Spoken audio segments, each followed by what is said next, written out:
Hola amigos, bienvenidos a un nuevo video. Espero que se encuentren bien, espero que todo esté yendo bien en sus vidas. El día de ahora quiero hablar sobre la importancia de la intensidad en el Barça de Guardiola. Estoy en a causa de este estudio que estoy haciendo de la temporada 2008-2009, en el que quiero conocer, así como quiero conocer también al Bayern de Flick, quiero conocer qué fue lo que llevó a este Barça a lograr ese maravilloso sextete.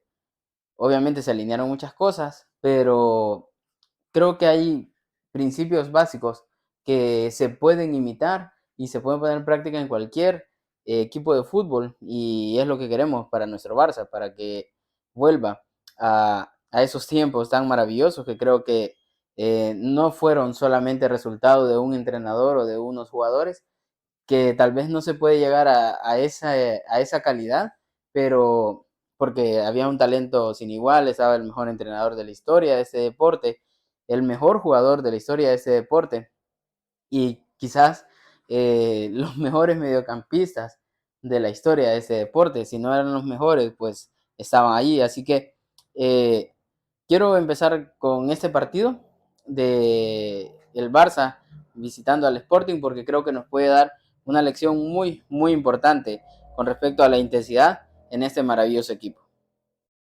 Quiero empezar con la crónica del partido y el Barça presenta un 11 de lujo, un clásico 4-3-3 que obviamente cambiaría el esquema durante el partido, pero la alineación inicial es con Víctor Valdés en el arco, Dani Alves como lateral derecho, Puyol y Márquez como centrales, en el lateral izquierdo Erika Vidal, Sergio Busquets como pivote, Keita y Xavi como los interiores y adelante Messi, Eto'o y Andrés Iniesta. Así empieza el Barça con esos jugadores y como estarán viendo acá en pantalla, el Barça empieza con intensidad. Se ve cómo presionan alto, cómo juegan a un toque, hay movilidad, los interiores avanzan, se ven jugadas como Xavi, por ejemplo, mandando centros al segundo poste y Keita llega. Hay cambios entre Eto'o y Messi. Messi pasa al centro y Eto'o se va al, al extremo. Entonces hay bastante movilidad de balón. El Barça pierde la pelota, pero hay una presión tras pérdida tremenda. Y así está el Barça. Podríamos decir que desde que empieza el partido logra ponerse 1-0 el Barça con gol de Xavi, un pase que le manda Busquets a Iniesta. Iniesta se quita de encima a un rival y manda el centro y Messi, que estaba en ese momento como delantero centro, digámoslo así, llega, pero Xavi también llega desde segunda línea y marca el gol. Luego el 2-0 viene con un gol de Puyol en un córner. Eh, y luego se acaba el primer tiempo, el Barça se va ganando 0-2 y en el segundo tiempo viene un córner de Xavi que si no me equivoco es en el minuto 49, algo así, y con un autogol de un jugador del Sporting, el Barça se pone 0-3. En ese momento el Barça baja un poco la intensidad. Ya desde el inicio del segundo tiempo se notaba que el Barça estaba un poco más bajo, ya no presionaba igual, tenía el balón y mandaban pases en vertical, que el Sporting estaba arriesgando un poco más, es cierto, y quizás eso motivaba también al Barça a mandar esos pases en vertical, pero eran demasiado. Yo me parecía que abusaban de eso. Entonces empieza a perder bastantes balones, pierde esos balones, pero no los persigue con la misma intensidad y el Sporting marca un gol. El gol es un gol bastante fácil, digámoslo así, porque es prácticamente un pase desde el lateral, manda el pase buscando al delantero centro, pero Puyol está prácticamente distraído. Márquez intenta frenar al delantero centro, pero no se entera que detrás de él viene el extremo. Entonces le queda el balón al extremo y marca el gol. El Sporting Gijón se pone 1-3 y eso es en el gol 50, en el minuto 55, perdón. En ese momento, Puyol empieza a pedir intensidad y el Barça se lo propone, y mueve desde el centro y vuelve esa intensidad, empieza a presionar. El Sporting ya se está creciendo. El Sporting ve que es posible marcarle otro gol al Barça. Y lastimosamente para el Sporting y bien para nuestros intereses en ese momento, se equivoca el portero del Sporting, le queda el balón a Messi y Messi, pues que es un peligro siempre y en esas jugadas no se diga, y quiere llegar al arco, pero Gerard, no recuerdo el apellido del defensa del Sporting, le hace falta a Messi y lo expulsan.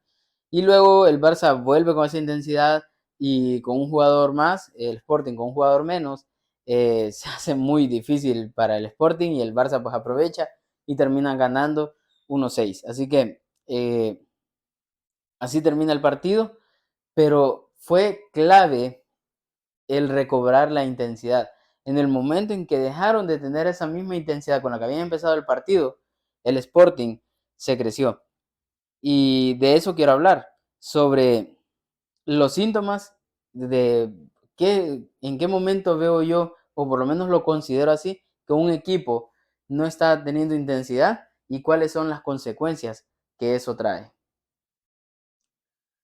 Uno de los síntomas que veo un equipo que no tiene intensidad es que presionan con la mirada, que no quiere decir que los jugadores no están en el partido, sino que saben a quién tienen que ir, ven a quién puede dar el pase, el que tiene el balón, y se ponen en medio, pero no hacen más. Y señalan que otro llega a presionar a ese, señalan al otro lado, vuelven a ver a todos los lados, pero no hay esa presión de querer recuperar el balón. Otro de los síntomas que veo es que se tiene una posesión de balón pasiva.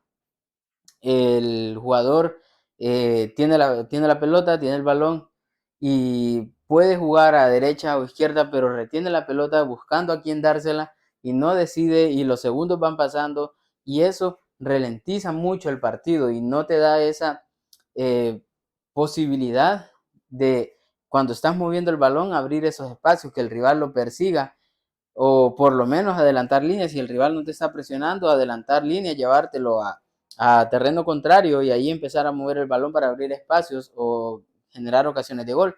Pero cuando el equipo no tiene intensidad, tiene esa posesión pasiva que se la pasan entre los centrales, eso que molesta bastante cuando empiezan a pasarse el balón en U, que el portero se la da al lateral izquierdo, el lateral izquierdo al central, el central a su compañero central, el central al lateral derecho y del lateral derecho de vuelta por el central hasta que lleguen al lateral izquierdo y se están pasando el balón de ese modo. Y eso es síntoma clarísimo de un equipo que no tiene intensidad. Y tercero, la distracción. Obviamente hay más síntomas que podríamos mencionar, pero creo que estos tres son fundamentales y son clarísimos. Cuando están distraídos, en ese gol que menciono del Sporting de Gijón, Puyol está distraído y todo el equipo prácticamente, pero Puyol estaba en ese momento por donde mandaron el balón, donde mandó el balón el lateral derecho del Sporting, y Márquez en el momento que quiso actuar ya era muy tarde porque Dani Alves también estaba distraído, no llegó a presionar al extremo izquierdo del Sporting y prácticamente fue un cambio de juego y como el Barça estaba distraído, el Sporting que no estaba teniendo un buen partido, apenas estaba empezando a poner más intensidad que el Barça, logra marcar un gol.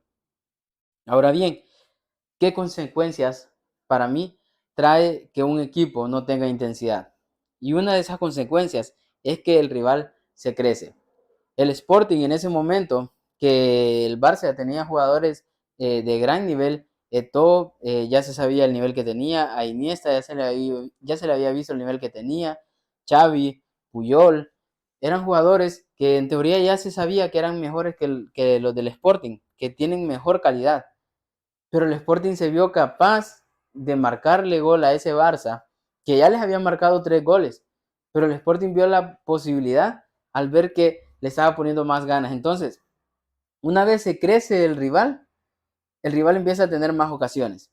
Y eso es por pura matemática, entre más ocasiones tenés, más posibilidades hay de que hagas gol. Entonces, el Sporting se creció y marcó el gol. Y esto fue en cuestión de 5 minutos, a lo mucho, que el Barça bajó la intensidad. Y estamos hablando del Barça de Guardiola, que sí, todavía no había logrado lo que logró Guardiola con el Barça, pero sí había ya esa semilla de talento y jugadores que no estaban totalmente consagrados, estaban por lograr muchas cosas en el futuro, pero ya se veía la capacidad que tenían. Pero sin intensidad, el Sporting de Gijón ya estaba recuperando un partido que iba 3 goles abajo. ¿Qué pasa? Que el Sporting de Gijón marca el gol y el resultado puede peligrar. ¿Por qué? Porque el Barça venía de empatar con el Numancia en un partido que lo había intentado full y no salió nada. Venía de perder, perdón, con el Numancia y de empatar con el Racing. Entonces, ¿qué pasa? El Sporting, perdón, se crece y te marca otro gol y se ponen 2-3 y entonces pasa lo que le ha pasado y ya voy a hablar de eso más adelante. Le puede pasar lo que le pasó al Barça de Luis Enrique, por ejemplo, que te marcan 4 goles el París, eh, que la Juve te elimina de la Champions con una intensidad brutal y el Barça teniendo gran calidad en su equipo no logra superar a la Juve. Luego lo que le pasó al Barça con Valverde, contra el Liverpool, ya no se diga después con Quique ante el Bayern, que son equipos que no tienen intensidad.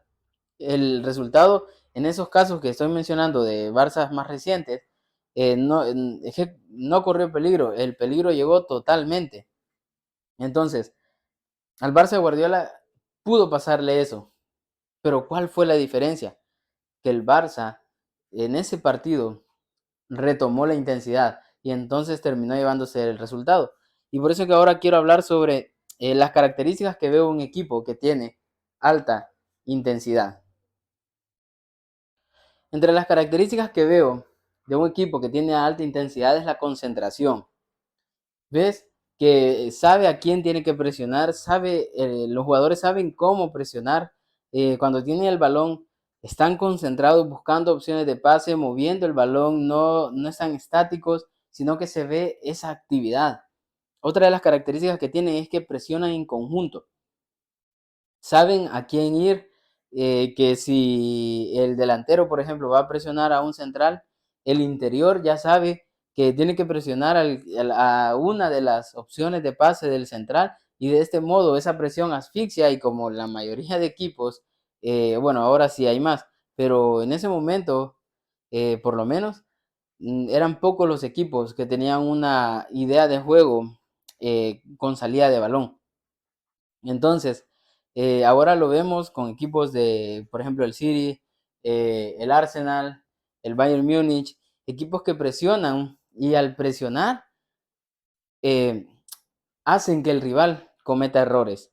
Entonces, si un equipo tiene intensidad, va a presionar correctamente. Y eso, por ejemplo, en el Bayern de Flick era clarísimo. Un equipo concentrado en el que si se perdía el balón, se iba y se recuperaba. O sea, lo tenés en automático porque es lo que decía el Mr. Seitan en un video que subió ayer, si no me equivoco, que decía, eh, el equipo tiene que estar concentrado durante los 90 minutos y si no tenés la capacidad para estar concentrado, que puede pasar por problemas o por, no sé, distintas cosas, es mejor que, y ya voy a hablar de eso también, pero si un jugador no puede estar concentrado los 90 minutos, más en una idea de juego como la del Barça, que en la del Barça de Guardiola era clarísimo en un momento del partido, que eso podríamos decir que fue un error de concentración también.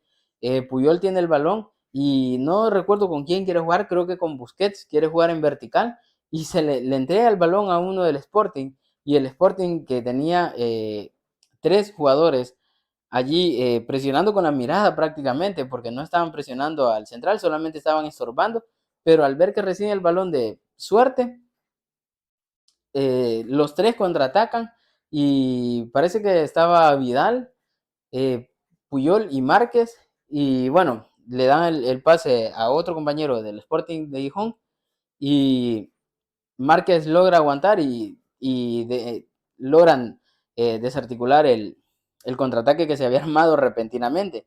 Pero, ¿qué es lo que pasa? Que cuando no estás concentrado, se dan esos pases tan tontos y ya puedes romper el partido. Pero cuando estás concentrado, eh, buscas bien a quién darle los pases, mover rápido, porque sabes qué es lo que se está buscando. Y en el Barça se necesita esa concentración, que eso es lo que quería decir.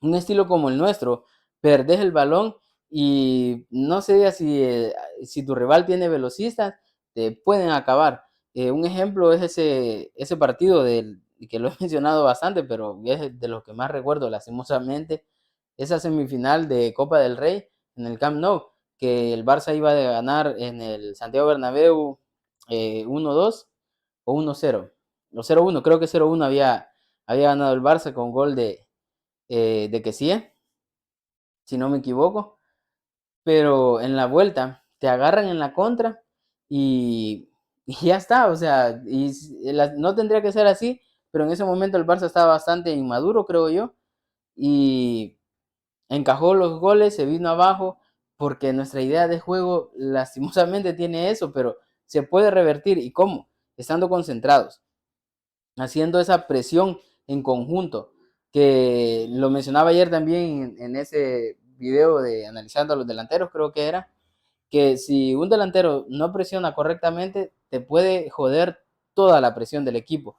¿Por qué? Porque si él no presiona correctamente y llega el mediapunta, por ejemplo, a presionar al que el delantero tendría que estar presionando, se rompe esa presión organizada y ya le abrís espacio al rival. Y si el rival es un rival fuerte con la salida de balón o tiene velocistas, te puede hacer pedazos. Entonces, es necesario esa alta intensidad para poder efectuar bien esa presión en conjunto. Y en ataque, un equipo que tiene alta intensidad va a tener una posesión progresiva. Es decir, lo estamos viendo constantemente. Que si no tienes opción de pase adelante, jugás con el central, pero el central rápido mueve el balón con el lateral con el interior devuelve con el lateral, pero ninguno se queda con el balón más de 2 toques. Recibe, lo da, recibe, lo da, recibe, lo da. Pero eso solamente te lo da un equipo que tiene una intensidad alta. Y esa intensidad no me refiero solamente físico, sino que la concentración es mental. Y la presión sí requiere el físico para que vayas y busques el balón, pero sabes, tenés en mente cuál es el plan de partido. La posesión progresiva, lo mismo. El entrenador ya lo tendría que haber hablado. No dudo que es así, que lo habla el entrenador con los jugadores y le dicen, vaya, mira, en ese partido Lamine va a estar buscando el hueco que deja el extremo. Por ejemplo, en la final de la Copa del Mundo, recuerdo que en un documental decía Di María que Scaloni le había dicho a él que iba a jugar como extremo izquierdo, habiendo jugado toda la vida como extremo derecho, pero en ese partido iba a jugar como extremo izquierdo porque el lateral que tenía Francia era más central. Entonces, en velocidad le podía ganar, que es Koundé, fue Koundé el que jugó en el lateral derecho. Entonces, el jugador tiene que estar consciente de eso. Para poder estar concentrado necesita tener esa alta intensidad. Así que el Barça en este partido lo hizo, terminó ganando 1-6, fue un festival de goles. Como ya lo dije, empezó marcando Puyol, no, Xavi, luego Puyol, luego el autogol. Creo que hubieron 2 goles de Messi y no recuerdo si hubo un gol de Iniesta, pero bueno, el Barça terminó ganando 1-6 y, y demostró esa alta intensidad que era capaz, y yo creo que ese Barça es capaz también de tener. Y ahora quiero hablar del Barça actual. Creo que el Barça actual todavía carga con el peso de las desconcentraciones que han tenido los equipos de las temporadas pasadas. Eh, no estoy diciendo que el peso lo tienen ellos porque sí, sino que los aficionados todavía tenemos esos recuerdos amargos de, de Anfield, de Roma, de París, recuerdos jodidos más que todo en Champions, estoy mencionando, porque son esas que más han dolido, quizás porque te dan en la llaga una y otra vez. Y eso lo tenemos los aficionados y quizás es lo que hace que nos duela más ver, por ejemplo, esa desconcentración que hubo en el Gamper, eh, esa vez que nos arrasó el Trampas en el Camp Nou, bueno, en la final de la Supercopa también de la temporada pasada, creo que hubo una desconcentración de parte del equipo contra el Girona la temporada pasada también en el campo del Girona. Entonces, todo eso creo que la afición todavía lo tiene, nos duele. Y por eso a veces duele más el hecho de ver que una vez más se desconcentra el equipo. Pero yo creo que esta plantilla tiene capacidad para dar una alta intensidad, una gran concentración. ¿Por qué lo creo? Por ejemplo, en ese partido contra el Trampas de la temporada antepasada, que se gana 2-1 con goles de Sergi Roberto en el primer tiempo y de Kessie terminando el segundo tiempo. Fue un partido que el Barça lo hizo fenomenal. La final de la Supercopa de esa misma temporada que se le gana al Trampas 3-0, bueno, se le termina dando 3-1 con un gol ilegal del Trampas. La temporada pasada contra el Napoli, eh, un partido genial en Montjuic, eh, contra el París. En París se hace un gran partido también, que allí se vio cómo el Barça recibió los goles, pero logró levantarse. Así que yo creo que estos son ejemplos claros de que esta plantilla tiene la capacidad para mostrar una gran concentración. Ahora bien, para lograr eso en el equipo, yo creo que es imprescindible que el que sea titular mantenga esa alta intensidad, porque lo que decía en los videos anteriores, Lewandowski, por ejemplo, y no es que me quiera meter con Lewandowski, él me encanta como delantero, yo creo que esta temporada se puede hinchar a marcar goles, puede hinchar sus estadísticas, si el equipo cumple con lo que tiene que hacer y él está en el momento justo, en el momento adecuado y se esfuerza, yo creo que puede ser un gran delantero. Pero lo pongo a él como ejemplo porque es el que está más adelante en el esquema. Entonces, normalmente asociamos la capacidad defensiva con los defensas o con el mediocentro defensivo, pero es tarea de todos. Desde el delantero hasta el portero tienen que estar full concentrados. Entonces, yo creo que para que el Barça vuelva a ser referente, que vuelva a estar allí en la lucha, yo creo que tendrá que ser imprescindible. Flick tendrá que hablar con los jugadores y pueden ser muy buenos en el uno contra uno, pueden tener buen disparo, pueden tener buena llegada de segunda línea, pero si no presionan, no nos basta. Y lastimosamente no estamos en condiciones económicas para decir, ok, si vos no presionás, te vas del equipo y fichamos a otro mejor, a otro que tenga la misma calidad que vos, pero que él sí quiera presionar. Lastimosamente no podemos hacer eso. Entonces, yo confío en que los jugadores lo van a hacer. Ellos van a cumplir con lo que Flick les pide, que en la filosofía de Flick creo que es incuestionable la intensidad. Entonces, creo que ellos van a cumplir, pero si no lo cumplen, ahí hay en la masilla grandes talentos, grandes diamantes que pueden subir y por lo menos la intensidad la van a poner. Obviamente no se competiría igual con ellos, pero confío en que los que están en el primer equipo lo van a hacer. Creo que los Lewandowski, los Gundogan serán ejemplo y confío en que lo puedan hacer bien. Así que lo dejo hasta acá. Espero que me haya explicado correctamente y espero que el Barça pues efectúe esa intensidad, esa concentración en los partidos. Un saludo y que visca el Barça.